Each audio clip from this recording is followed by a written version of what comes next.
Hey everyone, and welcome back to another Bitcoin and cryptocurrency video. In today's video we will be discussing the elusive Bitcoin halving.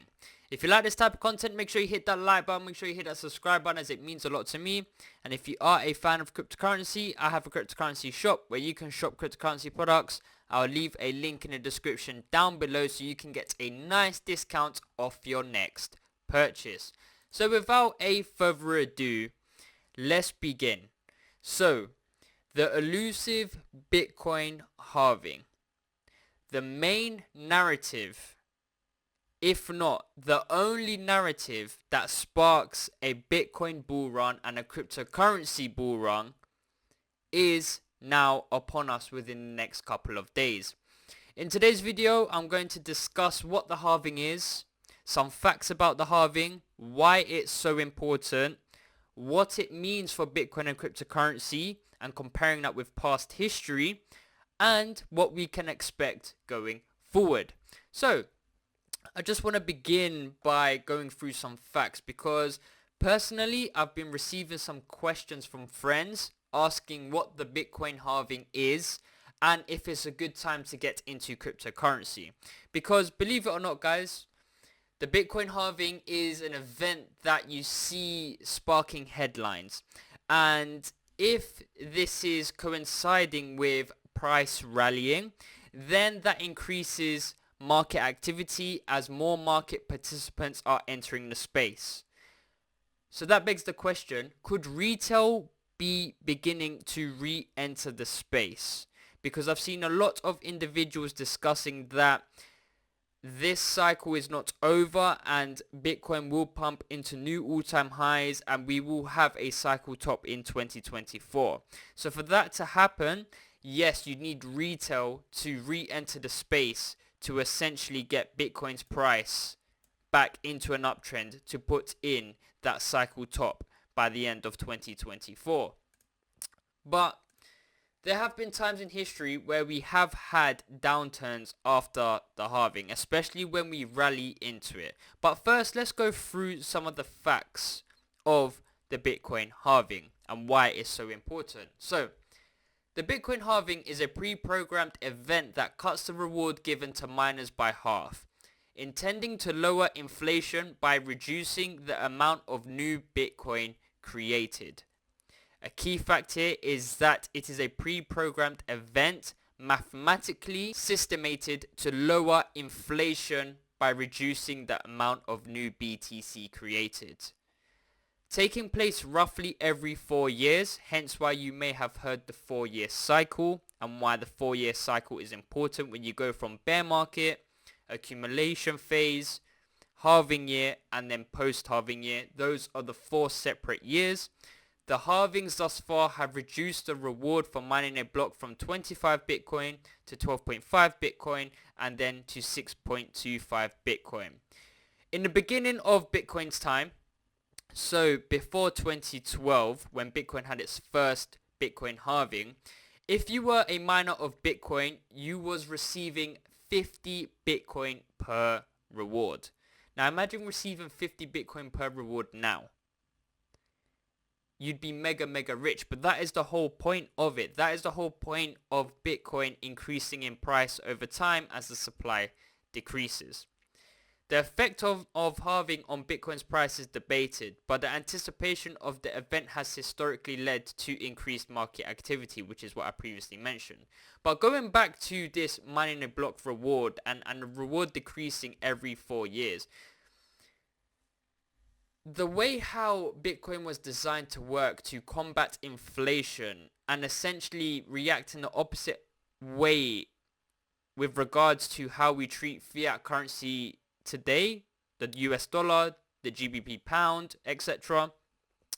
Bitcoin combats inflation, and how does it do it?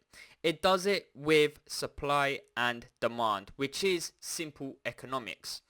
Over time, the supply of Bitcoin is decreasing because there is only a limited amount of Bitcoin. There is only 21 million Bitcoin, and a couple of million have been lost here or there, and some of it's been gobbled up by Michael Saylor. But all in all, there's a fixed supply, and within this fixed supply, every 4 years there is a reward halving that essentially makes the miners have to work extra hard to get the same amount of Bitcoin every 4 years because the rewards are halved.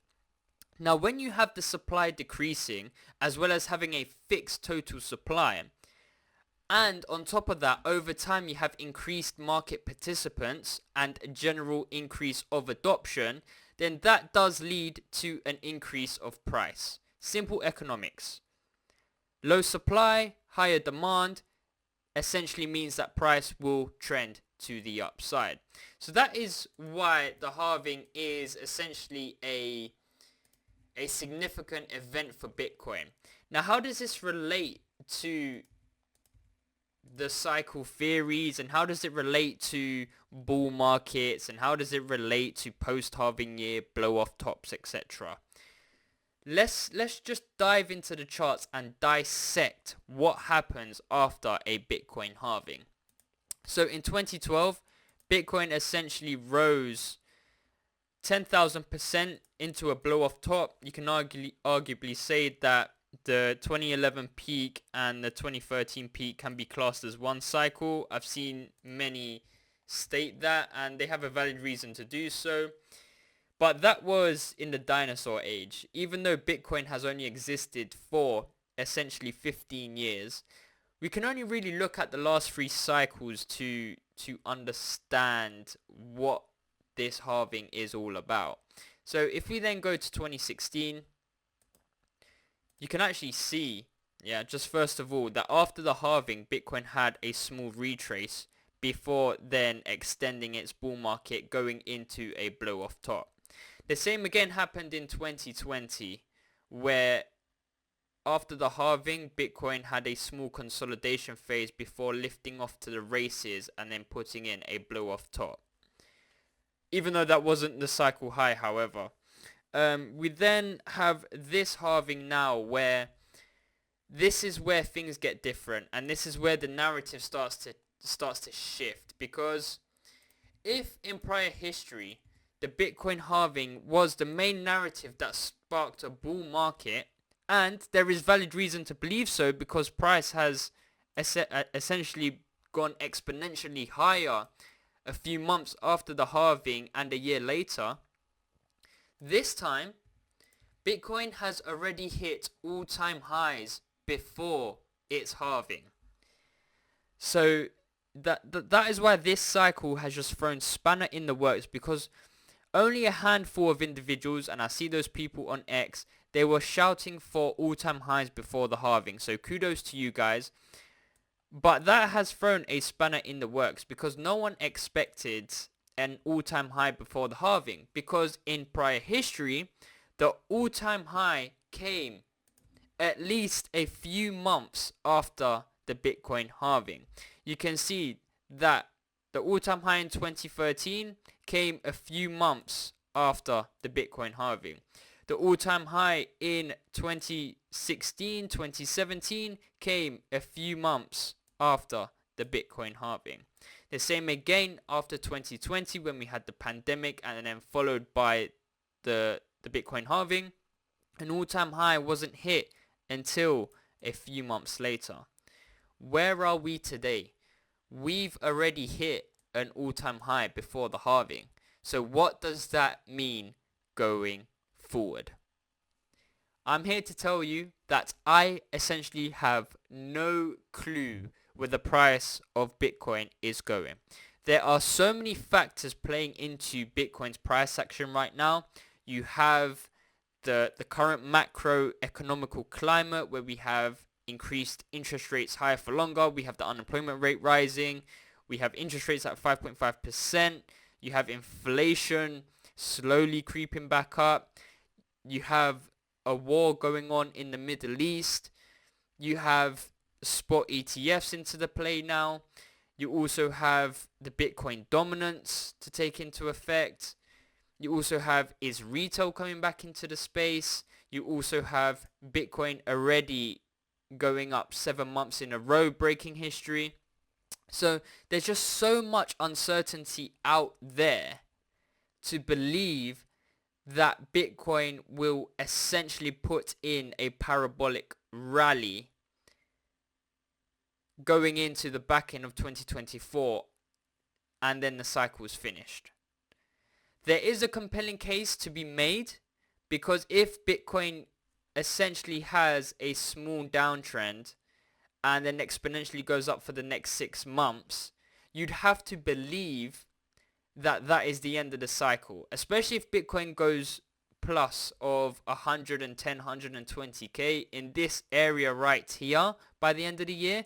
You'd have to believe that the cycle of the 2024 halving is over, and then the bear market would likely follow next.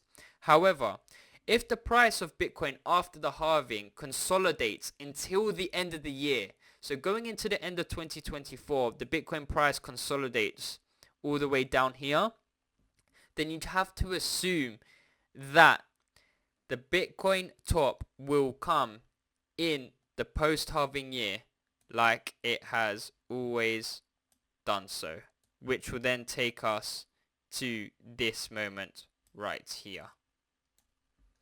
So there's two compelling cases. If we go into a consolidation for a good 6 months, especially into the summer, then you have to believe that we will get a cycle top in 2025.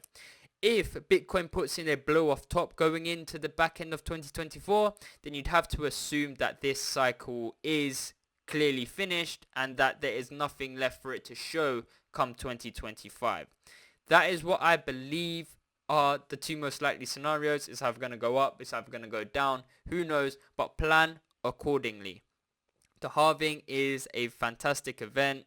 I'm so happy that I'm part of Bitcoin, I'm part of cryptocurrency. This is where I'm here to orange pill individuals, because this is sound money. This is decentralization. This is freedom. This is combating inflation. This defeats the purpose of what fiat currency was made to be in the first place.